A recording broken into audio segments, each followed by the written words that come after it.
The secret of love, I have been more or less reliably informed, is timing. So is the secret of politics.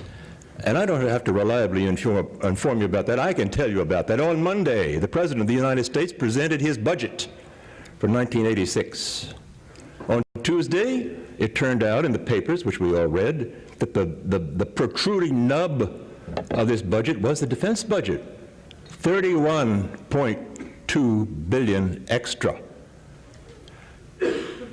And tonight, Wednesday night, who do we have as a speaker on the subject of the Navy of the 1980s and beyond, strategies and realities, but the Secretary of the Navy himself. That's timing.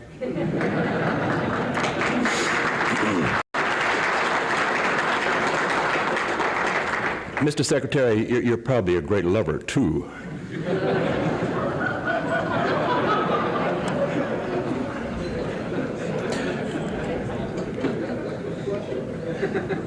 On the presumption that the Secretary will talk a little tonight about this budget, I thought I would give both him and you a refresher on what we have been told very briefly on what is in this defense budget. And I'm quoting from Charles Cordray, who is a Baltimore Sun writer on defense matters. He says, the budget provides for rapid expansion of Star Wars research, continued buildup of strategic nuclear forces with 48 more MX missiles, 48 B-1 bombers, development of the Trident II submarine-carried missile, and the advanced stealth bomber, modernization of conventional forces with more tanks, aircraft, and missiles, 23 new ships, for a Navy nearing its 600-ship goal, and increases in manpower for enlarged air and naval forces. Charlie Cordray concludes his analysis of this with a suggestion as to one way this budget might be cut. He cites the possibility of reducing worldwide naval operations, described at practically, at the moment, wartime tempo. I'm not challenging you, Mr. Secretary. I just thought I would point that out for you. And the reason that I don't consider this a serious challenge is because of the Secretary's own background. If there is a man who could rise to that kind of question, it is the Secretary of the Navy. John Lehman is a graduate of St. Joseph's College and Cambridge University. He has a PhD and Cambridge University, did you catch that? And a PhD in International Relations from the University of Pennsylvania. He has written several publications on defense and foreign policy matters. Most recently was president of a Washington, D.C. management firm specializing in defense matters. I don't know what that might be, but maybe he'll tell us. The Secretary previously held positions as senior staff member to Henry Kissinger on the National Security Council, deputy director of the U.S. Arms Control and Disarmament Agency, and as a delegate to the Mutual Balanced Force Reduction negotiations in Vienna. He has served in the Naval Reserve for 15 years and holds the rank of commander. Now I challenge you, who could be more qualified to respond to questions about the defense budget than the Secretary of the Navy, John Lehman?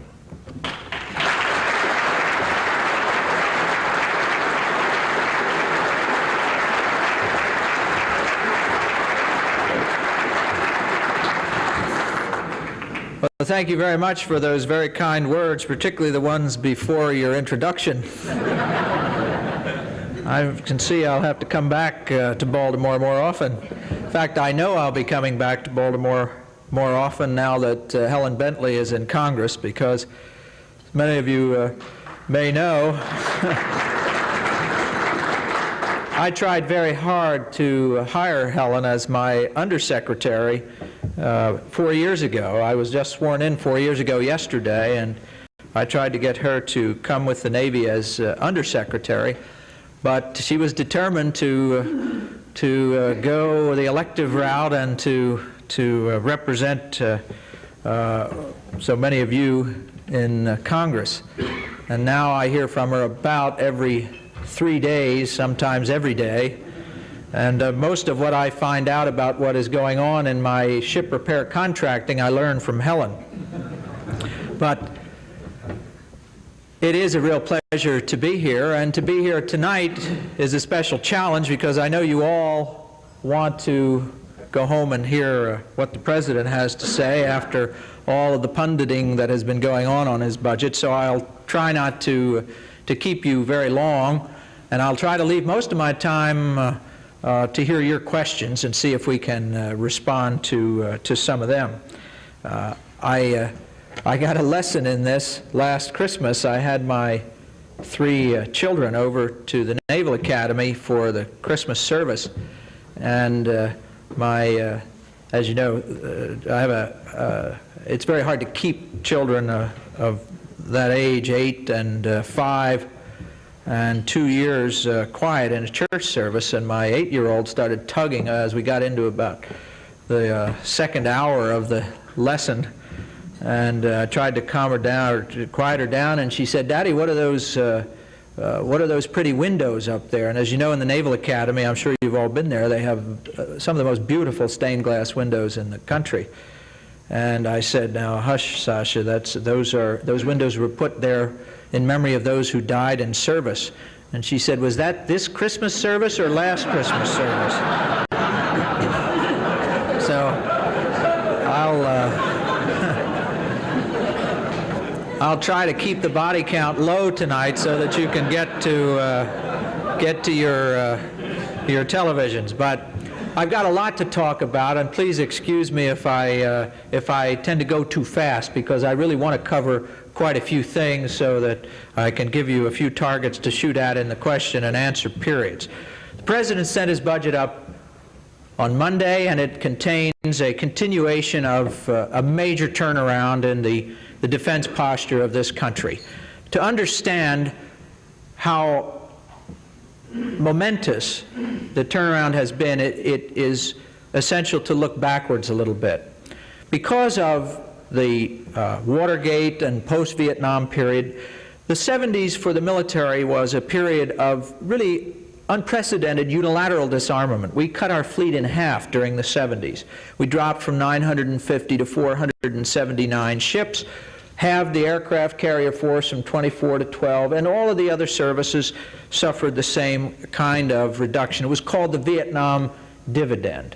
But there was no dividend, because the real threat that required a strong defense was the sustained, relentless Soviet buildup that started really about 1962 in its most forward, offensive way after the Cuban Missile Crisis. And during that period, the Soviets began and sustained one of the most significant naval buildups in peacetime history.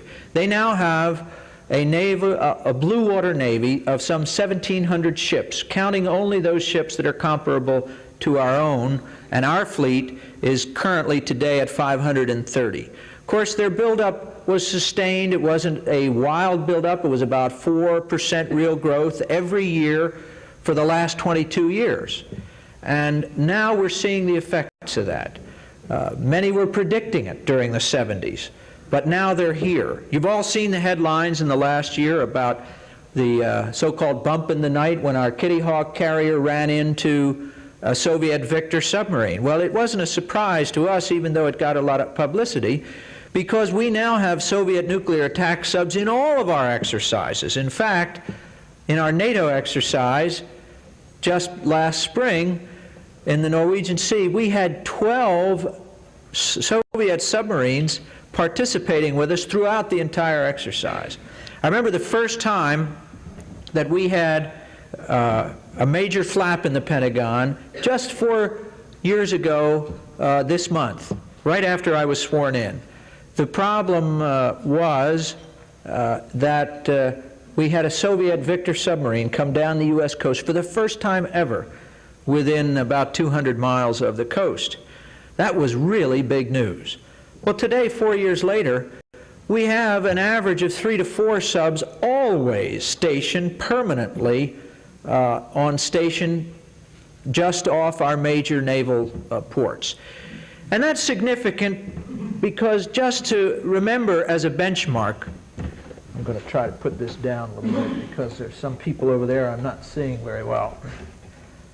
As a benchmark, in 1942, we very nearly lost the war, according to Churchill's and many other accounts of the time, because with only 57 submarines operational, Hitler virtually shut off the North Atlantic Bridge.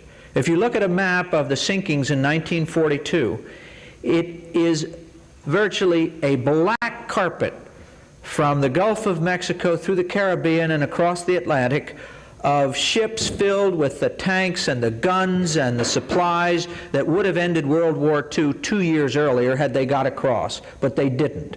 And we were building, as most of you Baltimoreans know, 2 ships a day during that period. Many of them built right here. In fact, in March of 1943, when we finally turned the tide, we produced in that 1 month alone 145 merchant ships in 1 month in this country. Today, we have a total of 0 commercial ships under construction. And you can look around your own harbor and see what's happened to that industrial base that only just enabled us to turn the tide in 1942. It's gone. There are beautiful inner harbor centers. There are low-cost housing projects in Boston, Marriott hotels. Gone is the industrial base forever that enabled us to keep pace with a submarine war of attrition. Today there are not 57 submarines. There are 270 attack submarines operational in the Soviet fleet. And today we don't have any merchant ships under construction, and our merchant fleet has shrunk to about the same number of ships that were sunk in 1942 in the first half of the year. That, ladies and gentlemen, is what you must keep in mind when you hear the debate about the President's budget. It is that specter, it is that responsibility that sets the level of the defense budget, not some notional idea of what a fair distribution between entitlement payments or housing and urban development and the military, as if the military is simply one more rice bowl to be doled out. Defense is the first social service. It is government's primary responsibility. And believe me today, the threats to the security of this nation and of the entire free world are very, very real. It is not any longer a situation where we are protected by 2 broad seas, in which we have total command of the seas that we have enjoyed either through the British fleet or our own through nearly the entire history of this country. Believe me today, not far off this coast cruises regularly very capable nuclear Soviet subs, and will for the long-term future. That is what sets the level of defense. And believe me, when you read back in World War II and particularly the decade leading up to World War II, it is so difficult to become emotional about the terrible tragedy of waste of this most avoidable of all wars. When you read the debates in Parliament, in which the very same arguments were used in 1935 and 1936, we must build up the Royal Air Force and the Royal Navy, rejected, because the economy must come first. The world is in a depression. We have people out of work. There was the Jared March and so forth. In this country, read the debates from 1934 through 1938 in Congress. The pleas of the Army to fortify the Philippines, of the Navy to build a fleet before it was too late, all dutifully reported back to Tokyo, all dutifully reported back to Berlin. The economy must come first. 2 basket cases of economies, Japan and Germany, basket cases, a tiny fraction of the economic strength of the West. In each case, were they deterred by strong economies? Will the Soviets, do you think, in their discussions in the Politburo, be deterred in the use of their submarines or their 180 Division Army or their Spetsnaz special warfare terrorist training groups by our adopting a plan to reduce the deficit? Will the Sandinistas be impressed by a balanced budget? I remember when I was at Cambridge, I had a Don who used to point out to us in his political economy course that clearly and demonstrably man is the intellectual, the moral, and the economic superior of the crocodile. But he would be ill-advised to depend on that while swimming in the Ganges.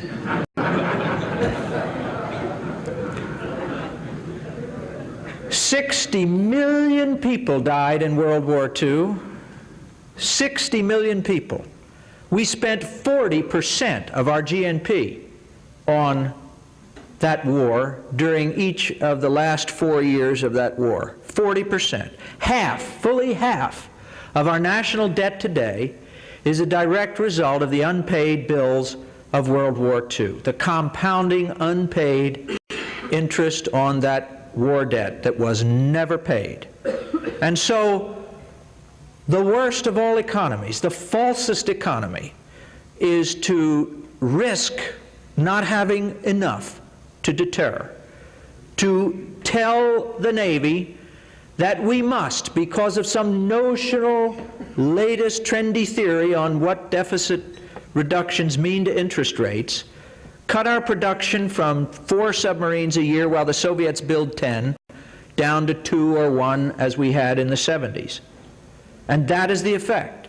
To return again to the times of the 70s, when the Navy lost 30,000 of its suppliers, when competition disappeared, when unit costs skyrocketed. That is what we are facing as a choice when we talk about major reductions in the President's request. And I believe, as Congress faces up to the facts and looks at the reality of the military security of this country, of the 3-to-1 imbalance in submarines and similar disparities in land warfare, that having seen the progress that's been made in the last 4 years, where we have, in my judgment, doubled our naval capability, added 60 ships, raised retention and readiness to the highest quality of people we've ever had, raised the readiness of our ships an average 40%, all of this with only 7% real growth per year, much more than 7% increase in deterrence and stabilizing the future, that Congress will continue, as they have for the last 4 years, to support the President in what is needed for national security. So I believe that the momentum will continue and the payoff will be very high. The future looks much brighter from a geopolitical point of view. Time is on our side, not the Soviet Union side.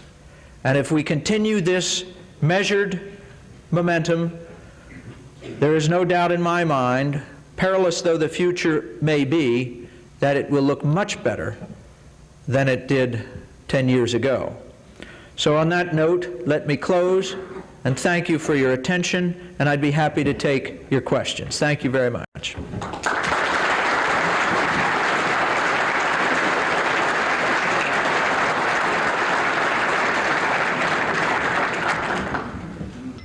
Mr. Secretary, how do you answer the critics who suggest that the Navy is not preparing to fight the next war, but rather the last one, by means of its emphasis on construction of additional aircraft carriers and its emphasis upon rehabilitation of her battleships? Well, to a certain extent we are. because there are certain constants in warfare, violence being, of course, the central part of it, and the laws of physics being the parameters within which you work. The battleship today remains the fastest capital ship in anyone's Navy, 37 knots. Nobody's ever been able to beat that hull form. In fact, we're copying that hull form ratio for our newest destroyer. The fact is that there are certain things that are worth keeping, certain investments of prior generations that are well worth continuing to use while they can do the job. So we've taken that platform and put the latest in technology, the latest defenses, and it so happens that the threat today, though more sophisticated, is less powerful in anti-shipping weapons.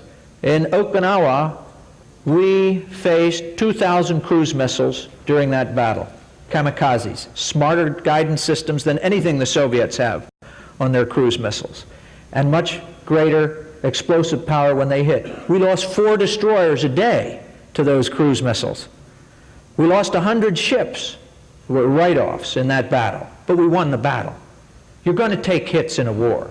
We learned the hard way that you better build ships that have the armor plate, the damage handling capability to sustain hits and to keep fighting. That's the way we've designed the carriers, and that's the way the battleships and all of our new combatants are designed. The fact is that there is no alternative to ships as long as our commerce, our economy, depends on seaborne commerce. The question is the battleship outdated? Yeah, the battleship is not dependent on anybody's trendy theory of how to use it. It is not dependent on any strategy. It is a capability, a survivable platform that can fire 803 tons of very accurate firepower, 24 miles, in 30 minutes. If we have Marines ashore engaged, that kind of firepower makes the difference between protecting them and not protecting them. In deep strike, we have 1,500-mile Tomahawk cruise missiles on the battleship, and that gives it a capability to hit ships or hit targets inland with a 10-foot accuracy, 1,500 miles from where it is. That's pretty good for government work. And at the price of a new frigate, some $400 million, it's the best bargain the taxpayers have ever had. So I think it's a very sound program. How rapidly, sir, can we mobilize? People forget what really happened leading up to World War II. Thanks largely to President Roosevelt and his belief that war was coming, we had about a 2 to 3 year head start through Lend-Lease before war broke out in mobilization. We were turning out 1 ship a day the day of Pearl Harbor. But it still took us 2 years after that, really, to start cranking out high volumes of heavy industry-dependent war materiel. It would take us at least that long today. And unfortunately, high-tech weapons make it unlikely that we're going to have that luxury, although no one can predict how a conflict would unfold. But that makes it all the more imperative that we do not take the risk that we were willing to take during the 30s of disarmament. Do you know in 1940, our entire army was only 200,000 men. And you all know the 1 vote margin in renewing the draft and so forth. So we were really disarmed when the war broke out. The way to avoid war and the way to avoid having to lose it through lack of ability to sustain an industrial mobilization is to prevent it from ever breaking out by making it clear to the Soviets that anywhere they challenge us in our vital interests, that they cannot hope to prevail in a victory that would be meaningful for them at all. And no one can win a nuclear war, and the Soviets have to be made to understand that. And also, having achieved a deterrent at the nuclear level, we must assure that they have no temptation under the nuclear level to seek a military solution to a problem that could result in a general conventional war. Mobilization is not there to repeat what we did in World War II. What is the military establishment's opinion with respect to the pension plan issue?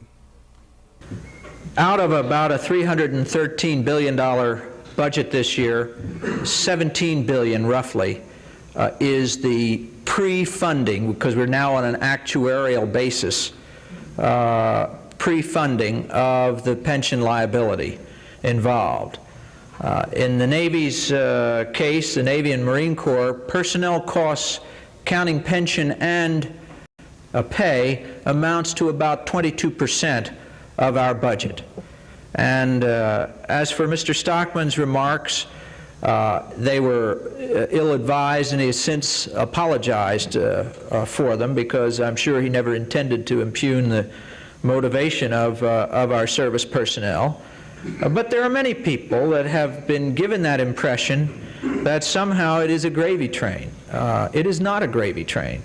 When I go out to the fleet, which I do every other week or so for various periods of time, and see these kids, and not so much kids, out in the Indian Ocean for 7 straight months, 120 days between a port, they work about 16 hours a day, 16 to 18 hours a day, 7 days a week.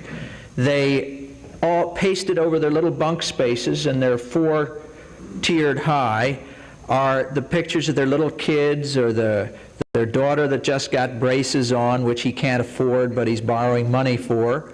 And he's got to leave that family for 7 months out of every year.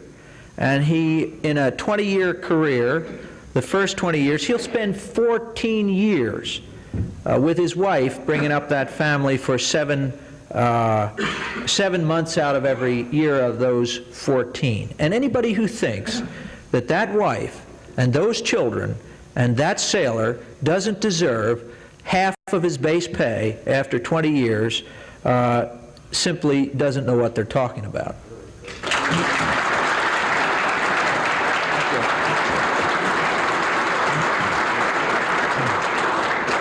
What are the implications of New Zealand, and the questioner adds Australia, rejecting our naval vessels calling there without certification that they do not have nuclear weapons aboard? Well, first, we do not have that problem with Australia. Australia has been very supportive and very reasonable. We do have that problem with New Zealand, and it's a serious problem. It is completely incompatible with the ANZUS alliance that we have with them, and it must be changed. We simply can't accept that as a position. They have denied 2 requests now over the last 6 months for entry of our vessels, because we will not confirm or deny the presence of nuclear weapons aboard any of our naval ships. And unless they change that position, it's going to lead to serious consequences in our relations, and not just our strictly naval relations. What would be the impact of a balanced budget upon the military establishment? I don't think it would have any impact at all.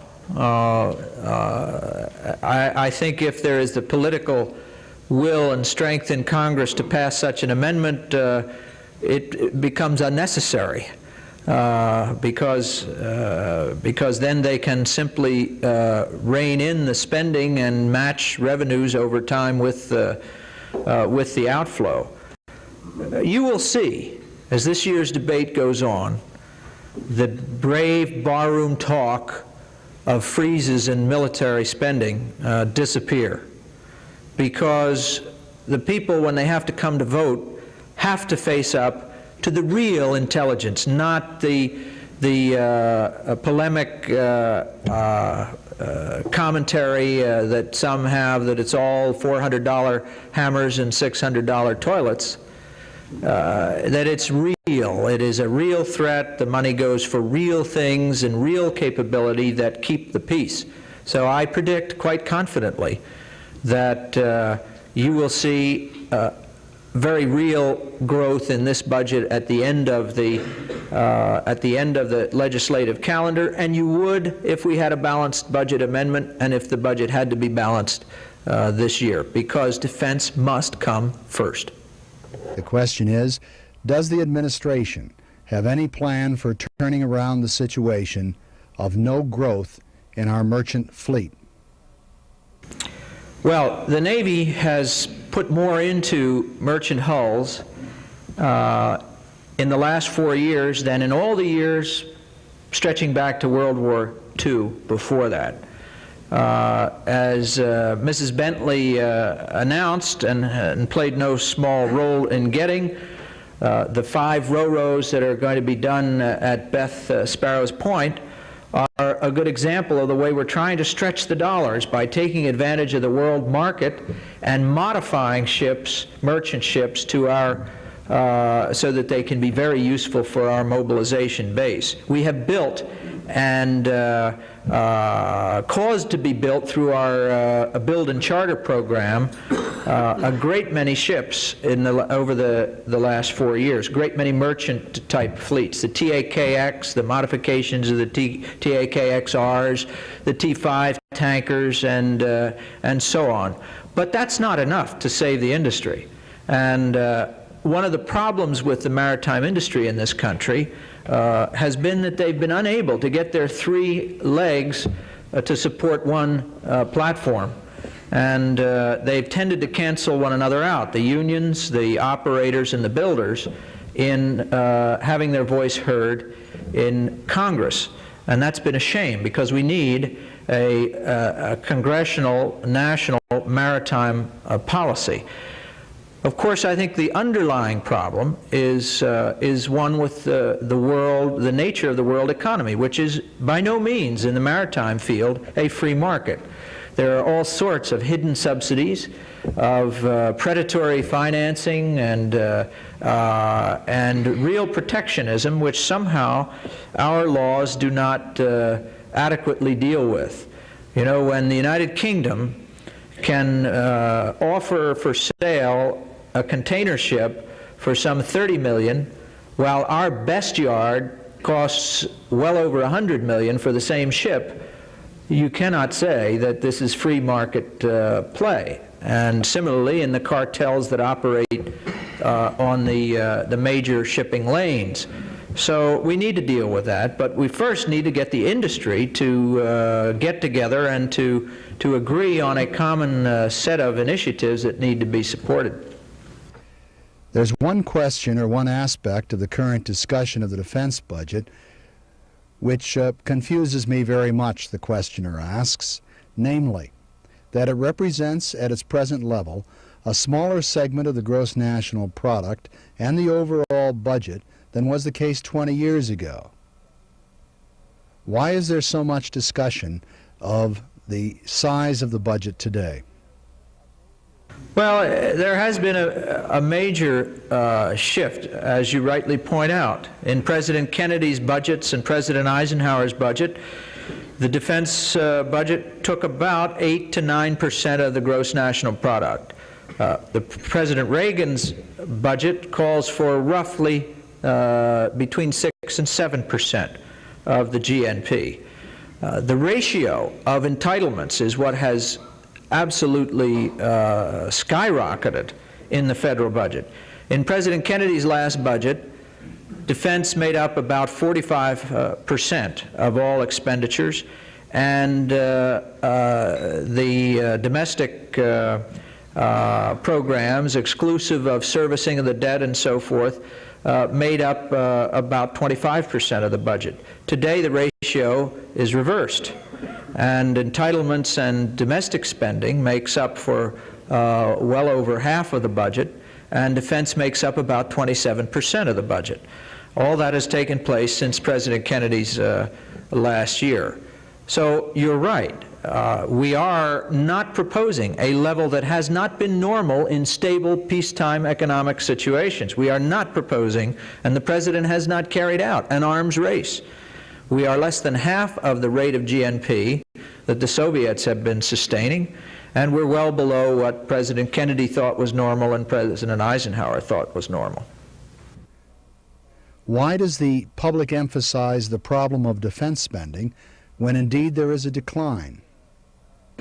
Well, I think that it is a failure of too many people to do their homework, too many people in responsible positions in the media that take the trendy, easily available positions, and too many people in the public position, in positions of leadership throughout industry and the professions that don't take the time to understand what the facts are. And of course, Congress simply transmits what you, the people, perceive. And if they think that, that you want defense cut, that's what's going to happen. And particularly the elites, the people interested enough to attend World Affairs Council meetings. Those are the people who are listened to in Washington. So it's important that whatever positions you take, they be based on the facts and not the trendy wisdom of the time. With respect to military waste, who indeed is minding the stockroom? And what assurance is there that someone is paying attention to it? No, your point is very, very well taken. The problem is that there are many, many, many, many too many people minding the store. The reason that common sense cannot always be applied is that Congress has reformed us and reformed us and reformed us and reformed us. We have had layer upon layer upon layer of bureaucracy created every year. New offices that have supervision over the letting of toilet paper contracts, new staffs to evaluate any kind of special set-aside procedure for signing an electricity contract. Everything's centralized in Washington. The toilet seat that got such play in the press. By the way, the toilet seat was only $10, but the toilet itself was $700. That was reformed out of control of the Navy. It was taken away from the Navy and centralized by Congress in the name of reform and put under the Defense Logistics Agency. So now the Navy can't buy. In fact, 65% of our end items have been centralized in a vast bureaucracy charged with buying things like that.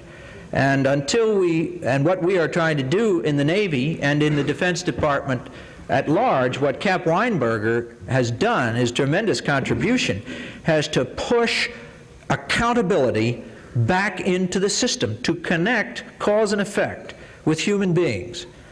So that if someone spends $100 for a diode that costs 4 cents, as happened, that somebody is punished for it. Today, it's impossible. There were 6 different agencies spread from Connecticut to Florida that bought that $100 diode, all centralized in the name of reform. What needs to be done to the way the government does business is precisely what business itself went through. Many of you may have read In Pursuit of Excellence, which is a best-selling book recounting what the secret of the successful companies of the last decade have been. And their answer is, in every case, decentralization and emphasis on accountability. And that's what we need to restore. There is a great deal of waste in the little things particularly. In the big things, we are well along in getting competition and discipline back into the program. That's why all our ships are underrunning, all our aircraft are at a lower price each year, which, by the way, you don't read about. But the little things are handled by bureaucracy. We must get human beings back in, and that is the biggest challenge of the years ahead, in my judgment. What is the role of reserve forces in our national security posture? Well, I like to remind my blue-suited colleagues in the Pentagon that the ratio of reserve officers to regular officers in World War II was 70-1, and that in any future conflict we must depend on the fundamental tradition of this country, which is the citizen soldier and the citizen sailor, to man our defenses. Standing peacetime forces must be largely career, but they must have an integrated reserve component that can mobilize in wartime. All too many years, this was given lip service. In the Navy and the Marine Corps, we have really taken this to heart in the last 4 years. We have gone to what we call horizontal integration. We are putting 28 brand new and 10-year-old frigates into the reserve, the FIG 7s and the 1052s. And Helen tells me how much you need some of them up here.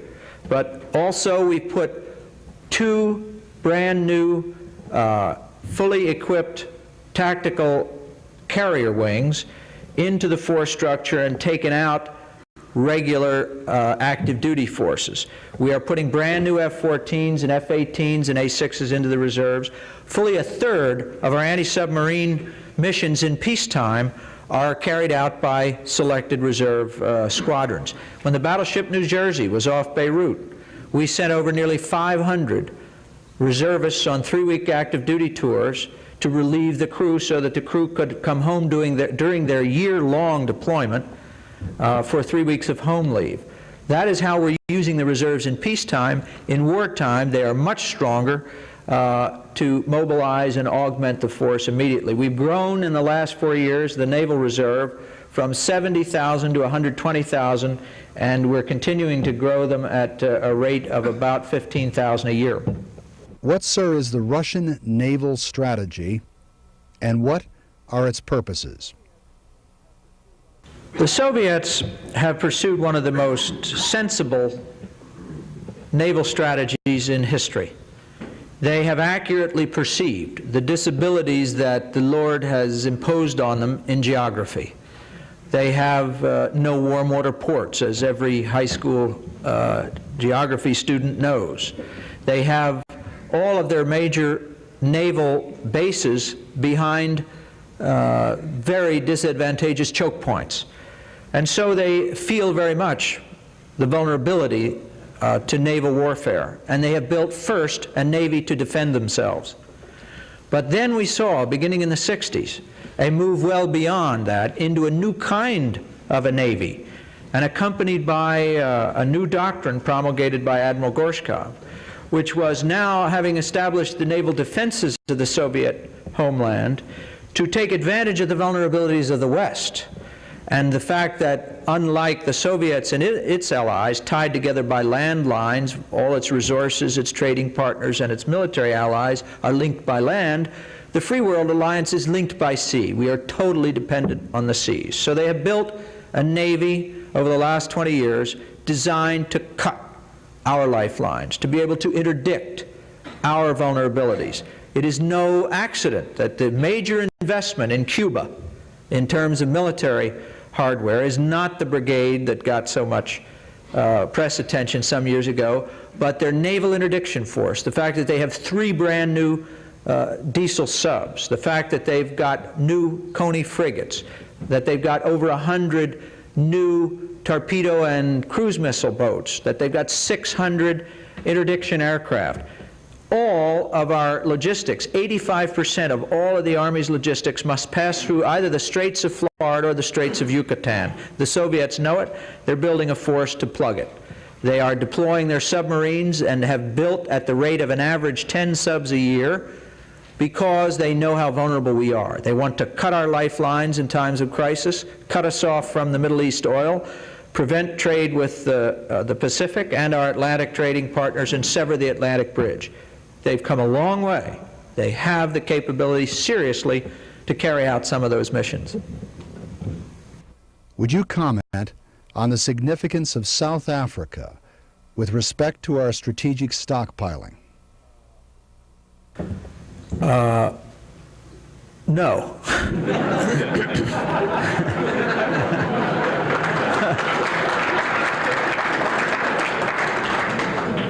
I'm sorry to duck that question, but it really is out of my realm of State Department expertise.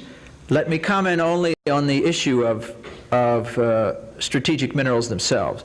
We are, out of the top 26 minerals that our industry depends on, for 23 of them, we are over 90% dependent on either African or Latin American or Asian sources. All of that must come by sea.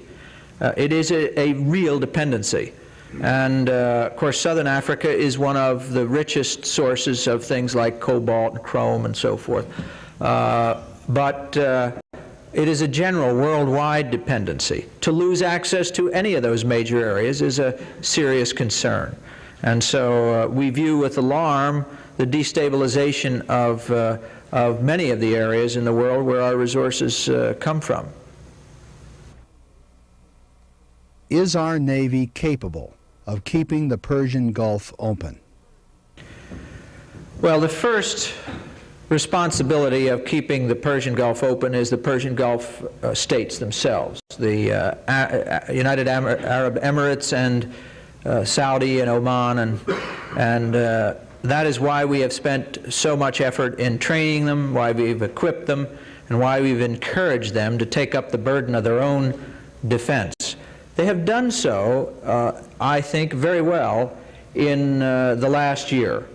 Who would have thought that 24 ships could have been hit by cruise missiles in just the last 18 months and not have the price of oil affected even $1? A large deal of credit goes to the fact that the Saudis have maintained an effective deterrent. All of the Gulf states have cooperated closely, and of course we have kept a force in the Persian Gulf, our Middle East force of destroyers, and a carrier right outside the Gulf all during that period. But the principal burden of patrol, and in fact the actual shoot down of attacking Iranian jets, was done by the Saudis. We have the capability to keep the straits open, but the first capability, the first responsibility is the Gulf states. Let me just repeat again. Those who think that exocets and cruise missiles are somehow a new dimension in naval warfare, 24 ships have been hit by exocets and similar type missiles in the Gulf over the last 18 months, and not one has been sunk. If you compare that with the threat that we built our Navy around after World War II, it is a very small potatoes compared to the kinds of weapons that have been around for a lot longer than exocets. What will be the effect of Star Wars technology on the Navy? Well, of course, Star Wars has tended to become a semi-derogatory term for the Strategic Defense Initiative.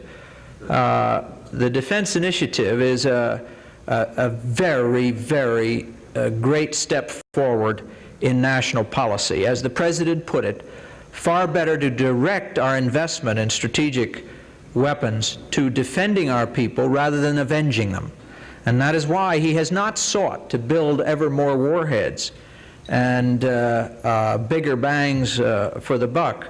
But the investment in President Reagan's strategic program has been to make more reliable, more survivable, and more stable, rather than increasing the numbers. That is the basis for the MX, the advanced bomber, the Minuteman, and of course Star Wars itself. It is an effort to direct research into defending rather than offending, which seems to me to be a very, very sound way to go.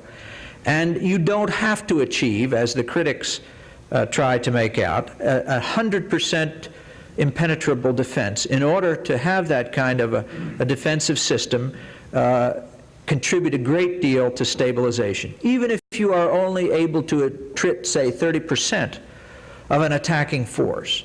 You have made a very material effect on the decision-making of your adversary. So we're a long way from deploying defenses, but it seems to me the healthiest and most stabilizing way to direct our strategic defense policy, and the Navy will play a very significant role in it. As you know or may not know, 85% of the functions of space-based systems today are Navy uses and requirements. And since the oceans cover more than 70% of the world's surface, the Navy has a 70% share in what goes on in space. And we are fully behind the Strategic Defense Initiative as a very sound new direction in national policy. What is your estimate of the final outcome of the budget battle with respect to defense spending? Well, I think we will certainly do better than 3% real growth, and I would hope that we come very close to the president's nearly 6% real growth that he's asking for. I think that is well worth it, and I think we'll get it. I think Congress has supported us for 4 straight years. They've cut more than I think was prudent, which has resulted in higher unit costs, but still the momentum continues, and it will continue. I predict that confidently. Would you comment on the Navy's plans for building destroyers? To award this as the first time ever, a lead ship on a fixed price basis. That's why we have extended by a year the period of design validation to remove the uncertainties so that the 3 bidding contractors can accurately estimate the price and fix price it. That is the way to eliminate cost overruns and buy-ins and so forth. So we've taken a little longer, but it's going to be a much sounder contract. We are confident we will bring that in well under the budget, and then we hope to build to 5 a year, competing 3 yards against one another, as we did in the frigate program. We'd like to get all 3 yards that are now competing involved in the production, competing annually for the buy. Almost every frigate came in under cost because of that competitive pressure. That's the way we want to build destroyers. Do you see anyone in the administration or Congress becoming the Navy's champion for sunset legislation? I would hope that such a champion arises and leads a mighty legion, because the lack of sunsetting is a great plague on our government across the board.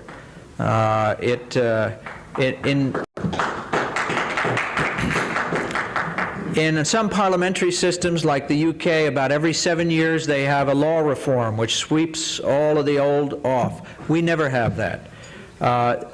The accumulation of offices and bureaucracies that are established every year never end. They just get stacked higher and higher and higher.